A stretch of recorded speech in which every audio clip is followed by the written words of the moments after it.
Salam sejahtera. Nama saya Mariam Mokhtar. Presiden PAS iaitu Abdul Hadi Awang telah menggesa orang Melayu untuk bersatu kerana kaum Melayu, dia kata, dipermain-mainkan dan ditipu secara terang-terangan dalam kejahilan serta kelalaian mereka. Dia mendakwa yang orang Melayu secara terbuka telah jadi mangsa politik negara. Memang, Hadi tetap betul.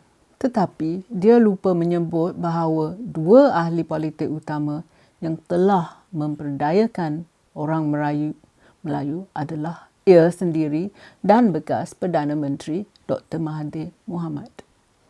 Hadi menjaga aspek keagamaan kehidupan orang Melayu, sementara Dr. Mahathir menjaga aspek rasis dari konsep ketuanan Melayu.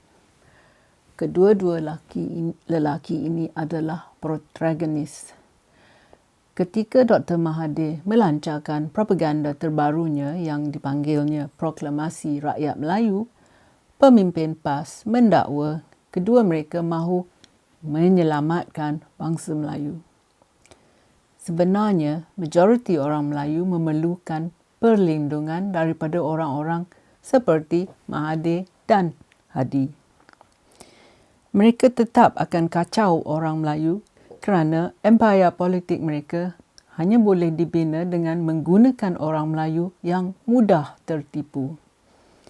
Hadi berkata bahawa orang Melayu telah menjadi mangsa politik negara.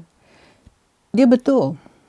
Dasar Ekonomi Baru (DEB) dan versi lanjutannya bersama-sama dengan dasar tindakan afirmatif lain iaitu Affirmative Action Policies telah melakukan lebih banyak kemudaratan daripada yang baik. Pada peringkat awalnya, dasar ekonomi baru ini berjaya meningkatkan kehidupan orang Melayu yang miskin. Tetapi selepas 2 dekad, orang Melayu yang memanjat tangga sosial dan politik memutuskan untuk mengekalkan kuasa dan kekayaan hanya di kalangan mereka sahaja. Jurang antara mereka yang mempunyai, iaitu the haves dalam bahasa Inggeris, dan mereka yang tidak mempunyai ataupun the have-nots luas dan berkembang. Selama 5 dekad, ahli politik yang tidak ikhlas telah guna agenda Bumiputra untuk memanfaatkan Bumiputra yang lain. Melayu yang kaya dan ada kabel politik telah mengganggu, menipu dan mencuri dari rakyat miskin yang lebih mudah tertipu dan tidak penuh ketahuan. Hadi juga mengatakan bahawa negara kita ni dibelenggu oleh rasuah, kerosakan moral dan pembahagiaan. Dia memang betul. Tetapi seperti dulu, dia gagal menyebutkan bahawa ini adalah kerana ramai ahli politik Melayu enggan melepaskan kuasa. Motivasi utama mereka untuk kekal dalam politik adalah 3 perkara saja. 3K, kuasa yang satu, kedudukan pangkat yang kedua, dan yang ketiga ialah kelebihan faedah ataupun perks dalam bahasa Inggeris. Lihatlah skandal rasuah yang melibatkan bekas Perdana Menteri Program Jana Wibawa Mahidin Yassin yang sepatutnya membantu hanya syarikat Melayu. Seperti kebanyakan program tindakan afirmatif yang direka untuk membantu orang Melayu, program-program ini disalahgunakan untuk memberi manfaat kepada orang Melayu yang elit saja dan juga kroni, bukan Melayu. Ini adalah kes klasik Melayu mencuri wang rakyat atas nama Bumiputra. Ia adalah mengenai orang Melayu yang tidak malu yang telah mencuri dari orang Melayu yang lain. Ini adalah kisah rasuah yang melibatkan orang Melayu. Ini adalah tentang ketamakan orang Melayu, nafsu mereka untuk pegang pada kuasa dan salah gunaan kedudukan mereka dan juga ego mereka yang melambung. Hadi pernah menjadi musuh Dr. Mahathir dan persaingan mereka berlangsung selama lebih dari 40 tahun.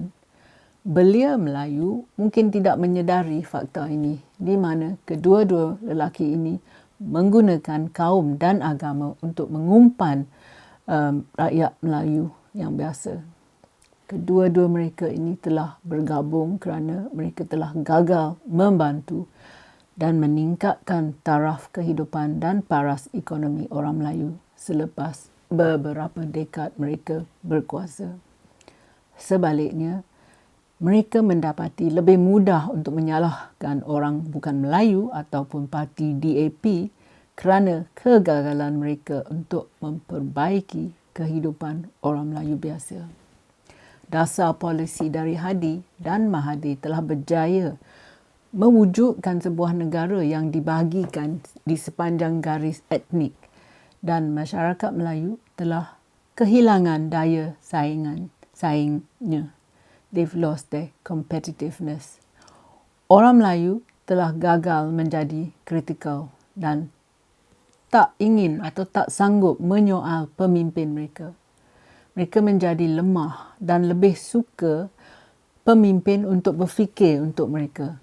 Melayu sekarang bergantung kepada pemberian dan sedekah dan pendidikan anak-anak Melayu hanya cukup untuk menampung perkara asas sahaja. Pemimpin-pemimpin Melayu yang tidak bertanggungjawab ini lebih suka membuat orang ramai jahil. Kedua-dua lelaki ini, Hadi dan Mahathir, tidak dapat memperdayakan orang yang bukan Melayu dengan mudah. Orang bukan Melayu tidak mempunyai banyak peluang yang boleh diakses mereka seperti beasiswa, tempat di universiti awam dan juga perumahan. Ini adalah beberapa perkara yang terhad untuk orang bukan Melayu yang juga rakyat Malaysia. Tahun lepas, kami telah penjarakan seorang bekas Perdana Menteri Melayu yang mencemar nama baik negara kita dengan skandal 1MDB-nya. Banduan Najib Abdul Razak bukan hanya memperdayakan orang Melayu, dia telah menipu seluruh negara, orang asing yang tamak dan juga bank yang asing. Pada tahun ini, program Jana Wibawa didedahkan sebagai satu lagi kes skandal penipuan yang telah menggunakan nama Bumiputra. Suatu lagi tragedi kebangsaan adalah rakyat Malaysia tidak berani mengkritik syarikat Melayu yang tidak cekap dan yang korup kerana kita mahu elakkan diri daripada dipanggil anti Melayu. Akhirnya, sesiapa yang ingin integriti, meritokrasi dan ketelusan dalam syarikat Melayu tidak akan berani buka suara. Kegagalan untuk mengkritik bermakna orang Melayu yang korup dan tidak cekap akan berkembang maju. Akhirnya, senang saja untuk Melayu elit dan orang Melayu yang ada kuat kabel politik untuk merompak orang Melayu yang lebih miskin. Jadi, Hadi memang betul. Kita mesti selamatkan orang Melayu dari orang seperti Hadi dan Dr. Mahathir. Terima kasih kerana sudi menonton. Jumpa lagi.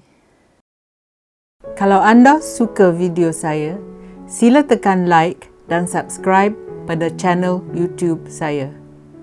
Pertimbangkan menyertai laman Patreon saya. Terima kasih.